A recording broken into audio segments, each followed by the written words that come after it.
हम बेसिकली आज जो बात करने वाले हैं रूमेटोलॉजिकल डिसऑर्डर्स के बारे में बात करने वाले हैं। ये टॉपिक ये बीमारी का नाम एक्चुअली आपने पहले भी अपने फ्रेंड्स या फैमिली में कभी सुना होगा, बट ये एग्जैक्टली है क्या और इसको हम अर्ली फेजेस में कैसे डिटेक्ट कर सकते हैं ताकि उसका बढ़िया कंट्रोल रहे, हम आज यही सारी बातें डिस्कस करने वाले हैं। बेसिकली रूमेटोलॉजिकल डिसऑर्डर्स जो होते हैं वो एक ग्रुप ऑफ डिजीज़ है।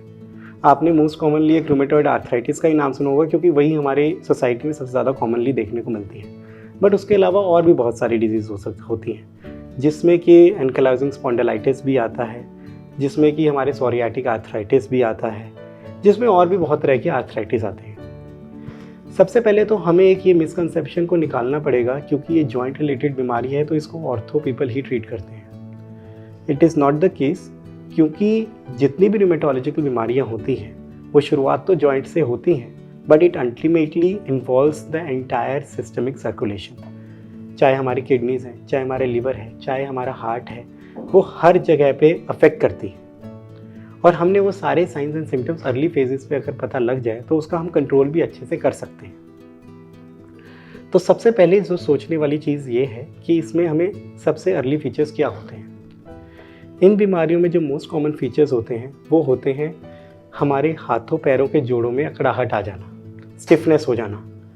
मोस्ट कॉमनली ये स्टिफनेस हमें मॉर्निंग आवर्स में ज़्यादा देखने को मिलती है and it can last up to 30 minutes to 1 hour. आपको मॉर्निंग में ये लग सकता है मॉर्निंग में मेरी उंगलियां मुड़ी नहीं रही हैं, बट आधे पौने घंटे के बाद यू विल फील नहीं मैं अब नॉर्मल काम कर पा रहा हूँ या कर पा रही।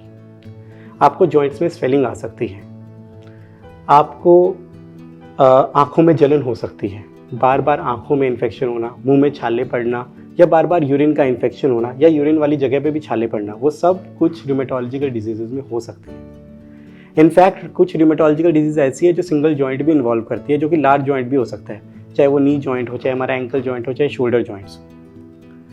कुछ रूमेटोलॉजिकल डिजीज़ हैं जो प्रीफरेबली हमारी स्पाइन को इन्वॉल्व करती हैं, उसमें हमारी नेक स्टिफनेस और प्रीडोमिनेंटली दोनों जो हमारे हिप जॉइंट्स हैं वो इन्वॉल्व हो जाते हैं। बहुत सारे लोग ये सोचते रहते हैं कि उम्र के साथ है, ये तो हमारी बैक से रिलेटेड है, हमारी कोई मन का हिल गया होगा, नस दब गई होगी जिसके कारण ये दर्द हो रहा है, पर काफ़ी कुछ सालों बाद फिर उनको रियलाइज़ होता है जब डिज़ीज़ बहुत ही अनकंट्रोल हो जाती है और वो उसने जो अफेक्ट करना था जॉइंट्स पे वो कर चुकी होती है, जिसको हम दवाइयों से भी बाद में रिवर्ट नहीं कर सकते कि ये नहीं, ये तो रूमेटोलॉजिकल डिजीज़ थी। तो हमें इन सब चीज़ों के साइंस नोट करते रहना है। इनफैक्ट कुछ रूमेटोलॉजिकल डिजीज़ तो सिर्फ अनीमिया के साथ प्रेजेंट करती हैं, खून की कमी हो रही है, और जैसे कि इंडिया में नॉर्मल ट्रेंड है कि खून की कमी है तो आयरन की कमी होगी, हम आयरन की गोली ले लेते हैं, हम ठीक हो जाएंगे, बट ऐसा केस हर बार नहीं होता है। तो हमें ये सारे जो सिम्टम्स हैं उनको हमें ध्यान से नोट करना होगा। अगर ऐसे हमें कोई भी साइंस या सिम्टम्स मिलते हैं, कहीं स्वेलिंग लगती है जॉइंट में जो परसिस्टेंटली चली जा रही है, 2-3 हफ्ते से ज़्यादा हमारी चली जा रही है, या फिर कोई पेन जॉइंट का हुए ही जा रहा है जिसको बाहर कोई डॉक्टर यूरिक एसिड बोली जा रहा है, आप यूरिक एसिड की दवाई खाई भी जा रहे हो लेकिन आपको रिलीफ नहीं हो रहा है, तो आपको ये बात सोचनी पड़ेगी कि हाँ, मुझे रूमेटोलॉजिकल डिजीज़ कोई ना कोई हो सकती है।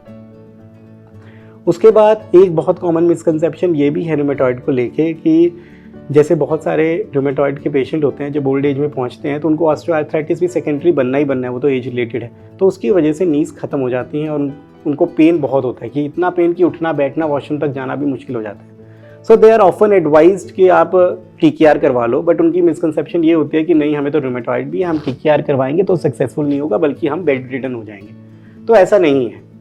इनफैक्ट अगर आप उसके बाद नी रिप्लेसमेंट के लिए जाते हो तो आपकी क्वालिटी ऑफ लाइफ काफ़ी हद तक इंप्रूव हो जाती है क्योंकि पेन किलर्स की पॉपिंग जो है वो बहुत कम हो जाएगी।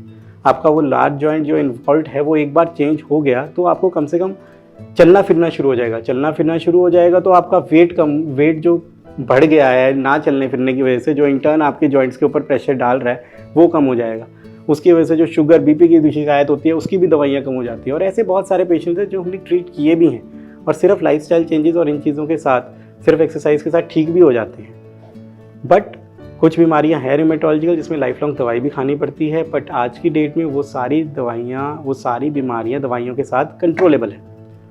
हमारे पास इवन अब इंजेक्शन ऐसे भी आ गए हैं रूमेटोलॉजिकल के लिए, बीमारियों के लिए, कि जो हफ्ते में महीने में एक बार लगाने पड़ते हैं जिससे कि वो सब कुछ कंट्रोल में रह जाती है बीमारी। सो अगर आपको ये कोई भी सिम्टम्स हैं तो डू कंसल्ट योर रूमेटोलॉजिस्ट और you can come to CHLB hospital Mohali and can meet me.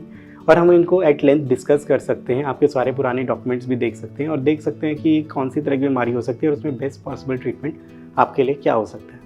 Thank you.